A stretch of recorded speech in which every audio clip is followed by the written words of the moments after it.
Yo, Bakayalo Kono Yalo, et oui, on se retrouve pour une petite review de l'épisode 11 de l'Atelier des Sorciers. Oui, j'ai manqué les précédents, donc on va faire une petite passe là-dessus. Mais voilà, on reprend les reviews tranquillement. Le seinen de la décennie, l'Atelier des Sorciers, c'est-à-dire que quand tu vas en librairie, tu retrouves à côté de l'Attaque des Titans et de Berserk entre les deux, et bah t'as l'Atelier des Sorciers. D'un côté, t'as une violence extrême avec un épéiste qui coupe des gens, il y a du sexe, il y a du machin et tout.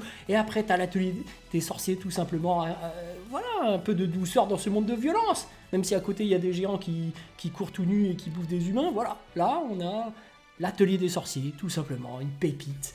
Voilà, je le dis, le seinen de la décennie, une œuvre à voir absolument. Avant de commencer la vidéo, je vais spoiler comme un bâtard, donc je te laisse le temps de partir. Donc instant auto-promo pour te laisser ce temps de partir. Oui, mon manga Wolfius Zero, disponible également et gratuitement sur Manga Draft, le lien est dans la description, tu peux cliquer dessus et après tu me fais un retour par rapport à ce banger. Je le répète, mon nouveau manga Wolfius Zero, disponible également et gratuitement sur Manga Draft, lien dans la description. Bref, voilà, on va parler de l'épisode 11, bon juste avant c'est dommage, j'ai loupé le timing pour faire les reviews, mais voilà, par rapport à Tarta, c'était incroyable. Le moment où il a commencé à lancer son premier sort, parce que justement il était discriminé par rapport à son handicap de ne pas pouvoir regarder normalement en couleur, parce qu'il a cette fameuse argentite qui lui fait qu'il ne différencie pas les couleurs.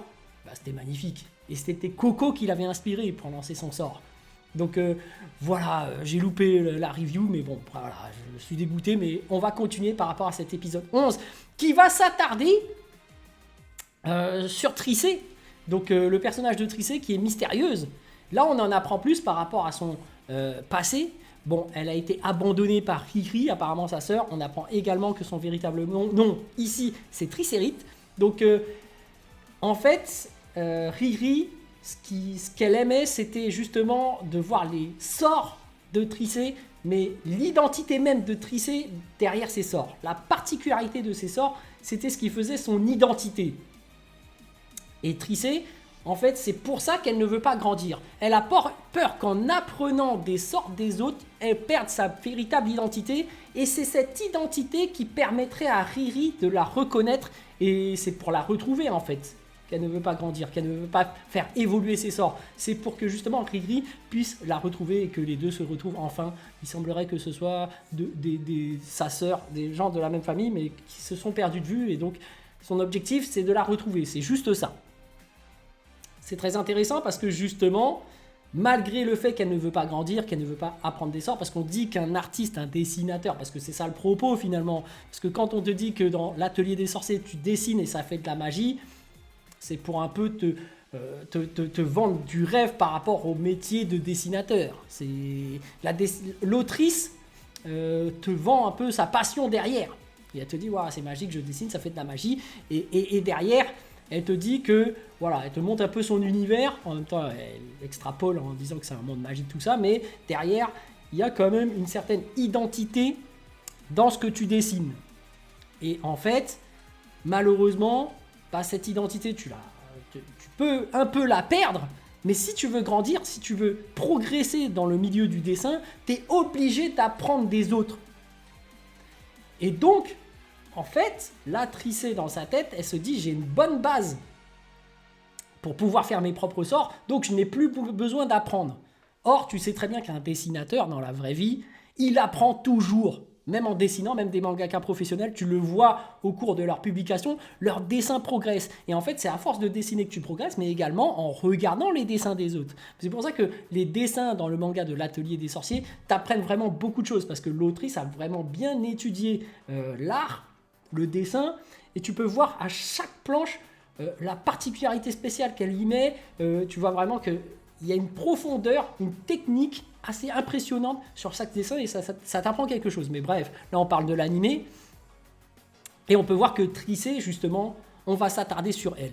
Et c'est pas pour rien qu'elle passe cette deuxième épreuve, parce que Kifri, en fait, on voit qu'il a de l'attention envers ses disciples. Même il s'agenouille pour se mettre à leur hauteur, pour leur dire « Non, je te mets en confiance, je tiens à toi, c'est pour ça que je veux que tu passes cette épreuve, parce que je sais que tu vas apprendre quelque chose lors de cette épreuve. » Et c'est ça son but, c'est de les faire évoluer, de les faire grandir. Et Kefri, c'est ça... je veux dire, Tricé, son problème, c'est ça, c'est qu'elle ne veut pas grandir. Mais derrière cette épreuve, on découvre ce qu'est l'épreuve, justement, le fameux dévouement du chevalier. Donc, dévouement du chevalier, le chevalier qui va escorter ces fameuses espèces de pingouins, lapins, hybrides. Parce que les sorciers sont fautifs d'avoir modifié son environnement, et donc, dans leur phase d'hibernisation, ils ont besoin de partir dans un autre lieu. Et en fait, le truc, c'est que dans cette épreuve, il va falloir que tu te déguises en ces espèces d'animaux qui s'appellent des merfiants, des merfans, pardon. Donc, tu dois utiliser une cape pour te déguiser en merfant, pour te faire passer pour l'un des leurs, pour les escorter à l'autre bout. Alors, j'ai pas vu l'épisode 12, qui va bientôt sortir, mais j'imagine que lors de cette épreuve, pourquoi elle est particulièrement destinée à Tricé, c'est que, en fait, déjà, tu te camoufles, tu te caches ta véritable identité. Mais c'est pour servir autrui, c'est pour aider les autres. Et c'est ça le but de la magie dans ce monde. On se rappelle que s'il y a des privilégiés qui utilisent cette magie dans un contexte particulier où les autres n'ont pas le droit de savoir, c'est vraiment pour aider les autres. Parce que dans le passé, il y a eu des gens qui... Enfin, c'était ouvert à tout le monde et qu'il y avait des gens qui s'en servaient à mauvais escient pour faire de la guerre, etc. Donc, normalement, là... Cette magie est censée servir les autres.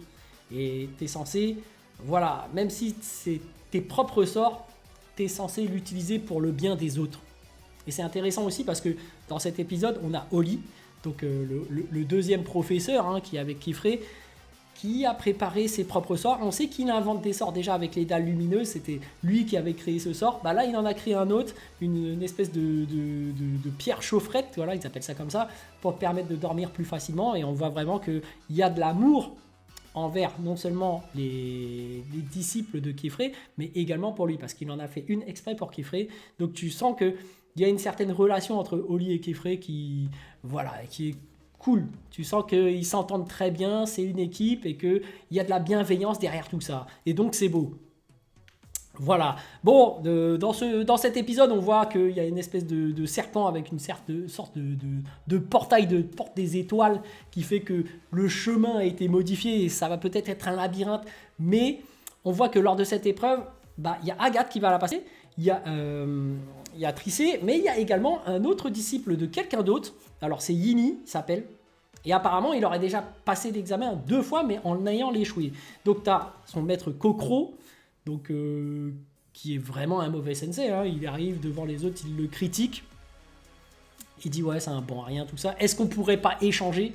Ce qui est totalement... comment dirais-je, c'est inadmissible pour un professeur. Parce que justement, tu n'échanges pas tes élèves.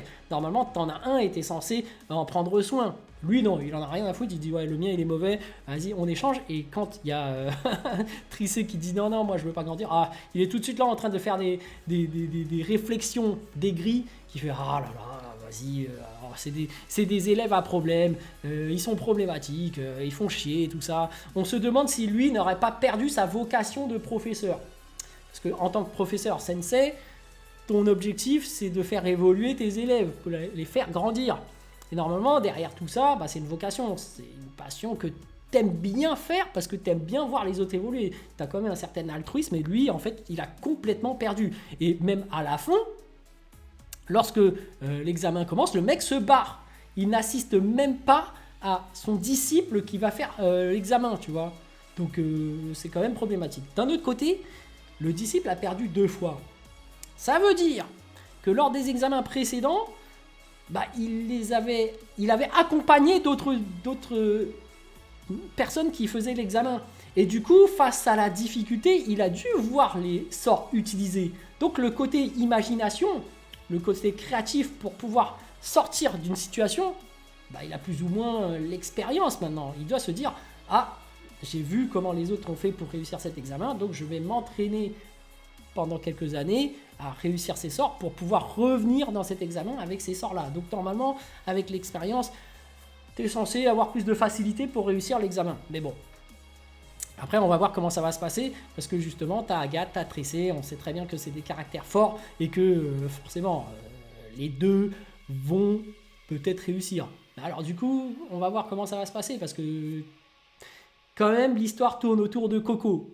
Donc peut-être que Coco, finalement, va assister à 2 personnes qui vont réussir leur examen et peut-être que plus tard, elle va les rejoindre. Mais malheureusement, l'aventure va peut-être les quitter.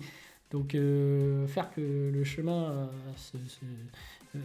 se coupe entre Coco et Agathe et Tricé, et que finalement peut-être que ça se rejoindra plus tard. Mais j'aimais bien en fait le duo Agathe et Coco, parce que ça faisait un peu les rivaux Naruto, Sasuke, tout ça. Ça mettait un peu de tension dans le groupe. On va voir comment ça va se passer par la suite. Mais voilà, un épisode fort sympathique où on découvre vraiment l'univers de l'atelier des sorciers. Hein. Ça fait plaisir de voir des nouvelles créatures telles que les Merfans, des nouveaux sorts par rapport à la pierre chaufferette, par rapport à tout cet univers incroyable. Hein. Et puis cette relation maître-disciple. Je te pousse à faire l'examen, je t'assiste pour pouvoir te faire grandir. Et d'un autre côté, on voit la problématique de chaque élève.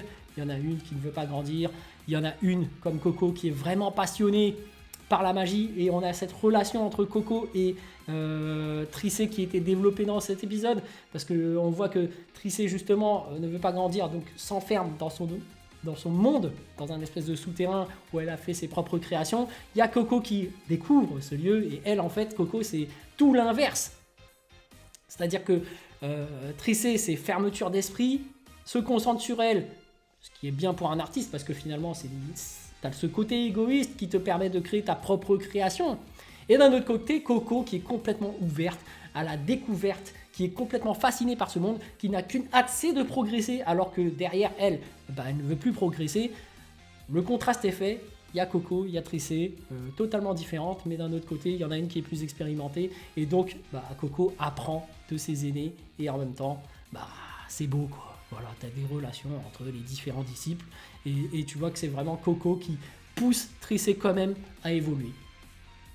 Parce qu'il n'y a pas que Kefré. Bon, Kefré, il joue beaucoup, forcément, mais Coco, je trouve que dans le groupe, elle inspire quand même pas mal les autres. C'est-à-dire que même Agathe, au début, qui la prenait pour une ignorante de la magie, et c'est ça sa force, c'est qu'elle ignore totalement ce monde, elle ne le connaît pas, mais elle est complètement ouverte, passionnée, et a envie d'en apprendre plus, ce qui fait que les autres aussi, en la voyant, se disent « Ah oui, c'est ça en fait la magie.